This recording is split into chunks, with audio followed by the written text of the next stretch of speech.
Mes chers collègues, nous reprenons nos auditions. Nous recevons maintenant les fondateurs de People & Baby, M. Christophe Durieux et Mme Odile Broglin, qui ont fondé l'entreprise à l'automne 2004, soit il y a près de 20 ans. D'abord présente uniquement à Paris et en Île-de-France, votre activité s'est peu à peu étendue en région avec l'ouverture d'antennes locales dans les principales villes du territoire national, puis dans les dom-toms et à l'international. En 2022, vous revendiquez environ 700 établissements en France et 150 dans le monde entier. Vous comptez également de nombreux établissements partenaires. 2600 je crois, c'est un point sur lequel nous reviendrons sûrement après que vous nous aurez exposé dans votre propos liminaire l'organisation de votre entreprise et les étapes qu'elle a connues depuis 20 ans dans son développement. Madame la rapporteure vous a adressé, comme à l'ensemble des personnes que nous auditionnons, un questionnaire préparatoire afin que nos échanges soient facilités. Cette audition, je le précise, est retransmise en direct sur le site de l'Assemblée nationale et l'enregistrement vidéo sera ensuite disponible à la demande. J'invite d'ores et déjà mes collègues qui souhaiteront intervenir et poser des questions à la suite de la rapporteure à se manifester auprès des administrateurs. J'indique à nouveau que nous avons tenu à recevoir le même jour les grandes entreprises du secteur, dites des crèches privées, qui ont été récemment placées sur le feu des projecteurs à l'occasion de la parution d'ouvrages et la publication de rapports, mais qu'il n'y a pas eu d'ordre prédéterminé de passage. Nous sommes soucieux de vous entendre dans le cadre du périmètre de notre commission d'enquête qui concerne l'ensemble du secteur des crèches. Je me dois cependant, plus précisément en ce qui vous concerne, puisque c'est dans l'un de vos établissements qu'est survenu le drame de Lyon en 2022, de préciser quelques points réglementaires. L'article 6 de l'ordonnance du 17 novembre 1958, relative au fonctionnement des assemblées parlementaires, prévoit qu'il ne peut être créé de commission d'enquête sur des faits ayant donné lieu à des poursuites judiciaires et aussi longtemps que ces poursuites sont en cours. Lorsque la proposition de résolution qui a abouti à la création de notre commission a été déposée, la présidente de l'Assemblée nationale, Mme Yaël Braun-Pivet, a interrogé le garde des Sceaux, M. Éric Dupond-Moretti, qui lui a fait savoir par courrier, en date du 31 mai 2023, qu'il n'avait pas connaissance de poursuites judiciaires en cours sur les faits ayant motivé le dépôt de la proposition. Il ne s'agit donc pas pour nous d'évoquer le fond du dossier judiciaire de cette affaire au cours de nos échanges, puisqu'elle n'a pas été jugée. Il me reste à vous rappeler que l'article 6 de l'ordonnance du 17 novembre 1958, relative au fonctionnement des assemblées parlementaires, impose aux personnes auditionnées par une commission d'enquête de prêter le serment de dire la vérité, toute la vérité, rien que la vérité. Je vous invite donc, monsieur, madame, à lever la main droite et à dire « je le jure ». Je vous remercie et je vous cède la parole pour un court propos liminaire de manière à ce qu'on ait un temps suffisant pour les questions. Qui commence ? Madame Broglin, allez-y. Donc, Madame Broglin, Monsieur le Président, Madame la rapporteure, Mesdames et Messieurs les députés, je tenais tout d'abord à vous remercier d'avoir l'opportunité de partager avec vous l'histoire de notre entreprise et de mon engagement personnel comme professionnel au service de la petite enfance. En effet, je suis infirmière puéricultrice de formation et je travaille depuis 1998 en crèche. En 2003, à la naissance de mon deuxième enfant, j'ai quitté la fonction publique pour créer mon idéal de crèche basé sur les avancées des neurosciences et sur mes connaissances approfondies des besoins des enfants. Ayant travaillé en crèche hospitalière, le modèle de crèche d'entreprise a été une évidence. Et à cette époque, se mettait justement en place le modèle de crèche que nous connaissons actuellement. Via appel d'offres, nous avons gagné 2 premiers clients, une grande entreprise à La Défense et la ville de Paris. Cela nous a permis de créer en 2004 l'entreprise People & Baby et ensuite de dupliquer les 2 modèles. Rapidement après, on a développé l'accueil en micro-crèche quelques années plus tard. En fait, je voulais dire que nous sommes des militants de l'accueil collectif de la petite enfance. Nous sommes fiers de participer quotidiennement au développement du service public de la petite enfance. Mon expertise, le travail mené autour des besoins de l'enfant et de sa famille, la confiance et la satisfaction de nos partenaires a permis le développement rapide de places de crèche, d'abord en France puis à l'international. Mon but, c'est de transmettre le meilleur, de nous appuyer sur des pédagogies innovantes et de faire évoluer les crèches d'un mode de garde à un mode d'accueil avec un vrai programme éducatif pour chaque enfant. La différence, elle est fondamentale et vous l'avez bien compris à travers les différents témoignages. C'est toujours ma mission quotidienne. Je l'exerce avec passion et je suis sur le terrain la moitié de mon temps auprès des professionnels et des enfants. Notre programme pédagogique, et je pourrais le développer, a été développé il y a plus de 20 ans. Il est exigeant et structuré. Il donne un cadre, mais il laisse aussi la part belle à l'initiative locale, à la créativité individuelle et la personnalisation par nos équipes. Je peux d'ailleurs vous dire qu'aujourd'hui, ce programme se retrouve largement dans la Charte nationale de l'accueil du jeune enfant. Et nos 6000 collaborateurs y adhèrent et sont motivés pour offrir ces environnements apprenants aux 11 000 enfants accueillis tous les jours dans nos crèches en France. La qualité de l'accueil, dont je suis garante, est donc au cœur de notre mission. La qualité de nos équipes d'abord. On a des procédures de recrutement, on y reviendra, qui sont très exigeantes, malgré le contexte de tension que vous connaissez. Et même si la loi nous l'autorise, nous avons choisi de ne recruter que des professionnels qualifiés et diplômés dans les métiers de la petite enfance. C'est dans ce même objectif, et pour que le drame qui s'est déroulé dans l'une de nos crèches ne se reproduise jamais, que dès juillet 2022, nous avons imposé à toutes nos crèches, y compris en microcrèche, la présence de 2 professionnels à partir du premier enfant présent à tout moment de la journée. Et cet engagement fait partie des 13 recommandations que nous avons soumises à l'IGAS dans un travail collaboratif d'évolution du secteur de la petite enfance. J'insiste sur la qualité de nos équipes. Ces femmes et ces hommes font un travail remarquable. Leur métier est indispensable, essentiel. Il est en pleine évolution et nous devons nourrir leurs connaissances, maintenir leur motivation, les faire monter en compétences grâce aux formations que nous avons mises en place dans le groupe. Aujourd'hui, nous attirons de plus en plus de candidatures, alors que les professionnels de la petite enfance, elles peuvent choisir leur employeur, la majorité du temps. Les équipes, qu'elles travaillent en multi-accueil, en micro-crèche ou en délégation de services publics, sont bien encadrées. Elles ont des vraies exigences, des objectifs clairs, des procédures. Toutes les crèches disposent des mêmes moyens partout et bien sûr des accompagnements, des contrôles et des vérifications multiples. Vous avez évoqué dans vos débats les enquêtes de satisfaction menées auprès des parents.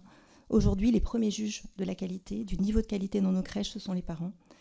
On a aussi des clients villes et entreprises qui nous renouvellent leur confiance d'année en année et ils connaissent mieux que quiconque la réalité dans nos crèches. Les parents, ils entrent 2 fois par jour dans nos espaces, ils savent ce qu'ils veulent pour leur enfant et nous témoignent quotidiennement leur confiance et leur satisfaction. La crèche est aussi un espace de ressources et d'échanges précieux dans cette période cruciale des 1000 premiers jours et nous accompagnons donc aussi la parentalité grâce à nos équipes, nos psychologues et nos référents santé et accueil inclusif. Je ne suis pas ici pour vous dire que tout est parfait, partout, tout le temps. Nous sommes exigeants, on travaille tous les jours constamment à l'amélioration de nos pratiques afin d'offrir le meilleur aux enfants et à leurs parents. Et je suis convaincue que c'est une chance pour un enfant de bénéficier d'un accueil en crèche où il va manger sainement équilibré, avoir accès aux livres, à des jeux, à du matériel adapté, à des mises en scène pour développer toutes ses compétences et ses apprentissages préscolaires. 20 ans après la création de nos premières crèches, je constate que le modèle de cofinancement, dont on va reparler, de l'accueil de la petite enfance, a permis de développer des solutions au bénéfice des enfants, des parents, des entreprises et des collectivités locales. Encore une fois, sans jamais renoncer à la qualité de l'accueil et en mettant en œuvre des innovations permanentes et en créant des emplois. Monsieur Durieux, vous complétez ? Il faut que vous éteigniez votre micro, Madame Broglin. Merci, Monsieur le Président. Monsieur le Président, Madame la rapporteure, Mesdames et Messieurs les députés, je suis Christophe Durieux, le président et donc le cofondateur de People & Baby avec Odile depuis donc 20 ans. Nous avons souhaité, ma compagne et moi, venir personnellement répondre à vos questions aujourd'hui, car on y attache une vraie importance. People & Baby est une entreprise de crèche qui, à ce titre, a un rôle sociétal significatif. Nous avons contribué depuis 2004 à la création et à la gestion de 11 000 places sur l'ensemble du territoire, dans toutes les régions et dans tout type de ville. Nous sommes également présents en Outre-mer et ça représente aujourd'hui 583 crèches, dont la moitié de micro-crèches, la moitié en page, dans les micro-crèches bien sûr, et l'autre moitié, un quart en délégation de service public également. Nous avons des multi-accueils avec des réservataires entreprises ou collectivités. Nous nous sommes inscrits dans la démarche de certification. Attendez, est-ce que vous pouvez préciser ces chiffres ? 583 établissements, 583. La moitié sont des micro-crèches. Non, pas la moitié. Si, la moitié sont des micro-crèches, c'est ça, 300. Et sur ces micro-crèches, la moitié est en page. Non, pardon, excusez-moi. Oui, sur ces micro-crèches, l'ensemble de ces micro-crèches pages, on a Ah, une quinzaine de micro-crèches PSU, mais c'est marginal par rapport aux micro-crèches pages. D'accord, donc première précision. Et vous, après, la part en DSP? Et l'autre moitié sont des crèches PSU, d'accord, Oui. dont la moitié sont des DSP.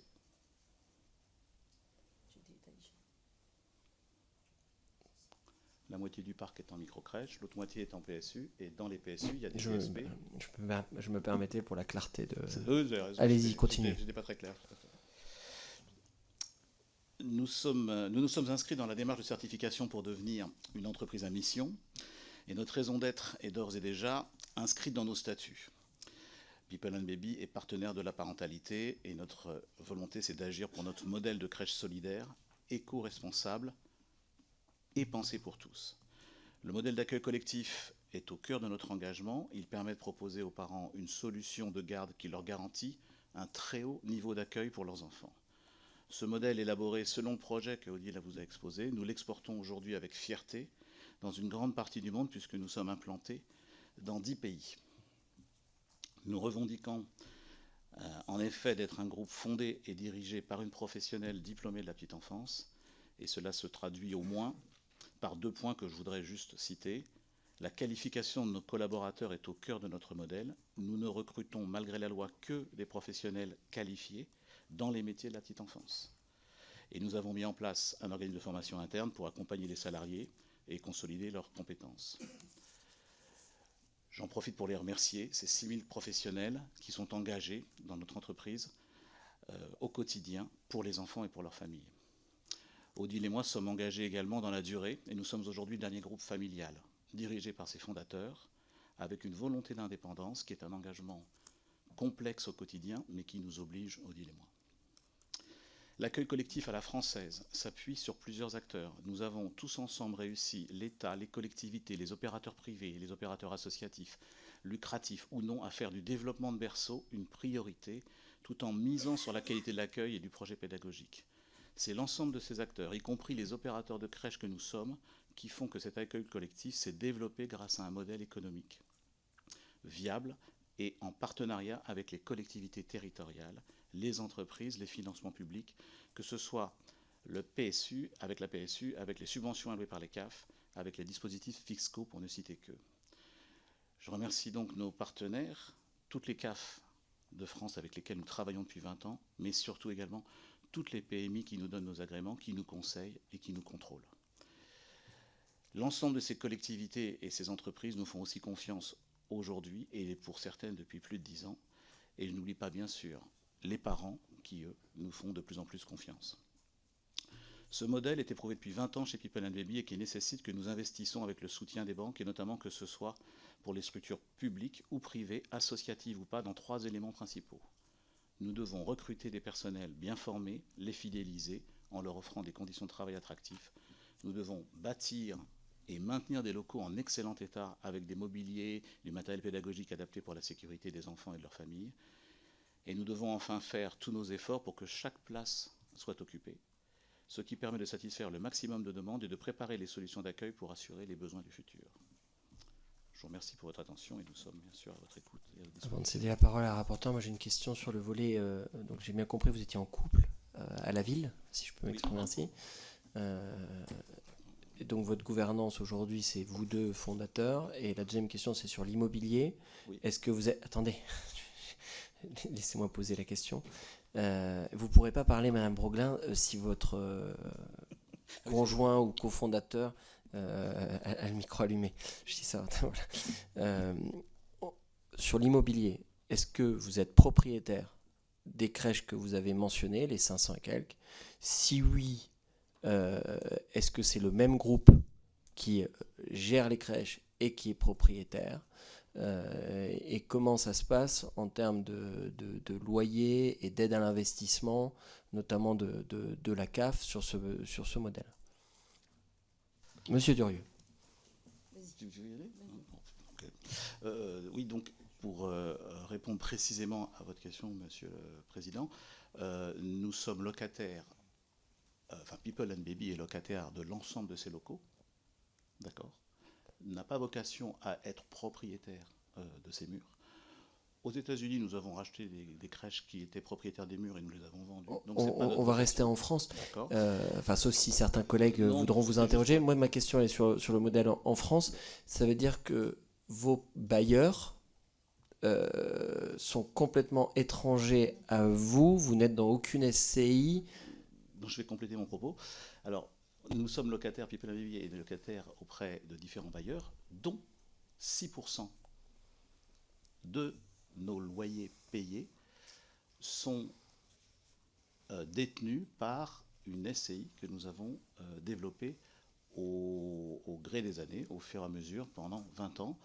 À noter que sur ces 6%, il y a 2,5% qui sont des investissements que nous avons dû faire à la place de ville, sous forme de voie de concession, d'accord ? C'est-à-dire qu'on a financé la construction de crèches, on va gérer la crèche pendant 15 ans, des fois même 20 ans, et le bâtiment revient ensuite à la propriété de la ville. C'est le cas. Pour être extrêmement précis, vous parlez de 2,5 sur les 6. Sur les 6, voilà. C'est en fait, c'est pas 2,5 de 6, c'est un tiers, si vous voulez. Un tiers. Voilà, un tiers de ce qui est dans... Des 6%, voilà, c'est ça. C'est avec un mécanisme... Ce sont des biens de retour pour les villes. C'est bien de retour. Donc la SCI n'en est pas propriétaire à terme. Non. Pour 15 ans, elle a porté le financement, elle s'est endettée auprès des banques, et derrière, elle a ensuite confié, elle a loué son local, bien sûr, à la société d'exploitation People & Baby. Et puis, voilà. Je cède la parole à Madame la rapporteure, qui, à mon avis, va revenir sur beaucoup de points. Ouais. Pardon, vous vouliez compléter, Madame Broglen. J'aurais juste complété que, voilà, il y a des fois où on a été aussi obligé d'acheter les bâtiments pour éviter d'être expulsé par un bailleur. Et c'est il n'y a pas si longtemps que ça, rue de l'Université, où voilà, il y a un bailleur qui a dit, moi aujourd'hui, je veux reprendre le bâtiment. Et donc, on a dû, parce qu'on n'avait pas fait cet investissement en tant que, via notre SCI en tant que propriétaire, on a dû relocaliser les enfants. Donc, des fois, pour sécuriser... Question curieuse, rue de l'Université, vos réservataires de place, c'est qui ? Ça peut, en partie, certains députés ont leurs enfants dans nos crèches. Et le réservataire parce que l'Assemblée nationale. Ou certains professionnels qui travaillent à l'Assemblée, c'est pas forcément les députés d'ailleurs. Oui, tout à fait. Il faut faire attention à ce que... Oui, pardon. Non, mais il faut être extrêmement précis aussi dans le... parce que quand on parle de réservataire, soit c'est une entreprise, soit c'est une institution. Une institution. Donc, d'ailleurs, quelle est la part dans les réservations de berceaux sur l'ensemble de vos établissements? Combien vous avez de berceaux réservés, si on peut s'exprimer ainsi, et quelle est la part collectivité et quelle est la part entreprise? Alors nous avons 11 000 berceaux, nous en avons 75% d'occupés par des entreprises ou des collectivités. Et comme on vous disait tout à l'heure que sur un quart de nos crèches, nous opérons des délégations de services publics, on peut considérer que vous avez un quart des 11 000 enfants qui est bien sûr des enfants de délégation de services publics, donc attribués à 99% par les villes.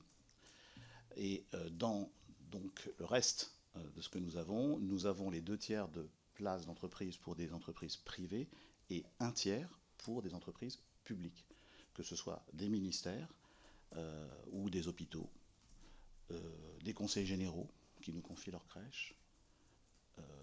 Voilà, tout type, voilà, la SRIAS, les préfectures de police nous réservent beaucoup de places. En ce moment, l'enjeu, c'est les Jeux Olympiques et on a décidé de rester ouvert tout le mois d'août pour accueillir tous les enfants des sapeurs-pompiers, tous les enfants de la police, pour accompagner les Jeux Olympiques et pour qu'ils aient un mode d'accueil où on va faire le JO dans nos crèches en Ile-de-France, pour les JO, pour accompagner. Voilà. Donc on est dans cette utilité de service public, et donc au mois d'août, on va avoir beaucoup d'enfants de service public, par la force des choses.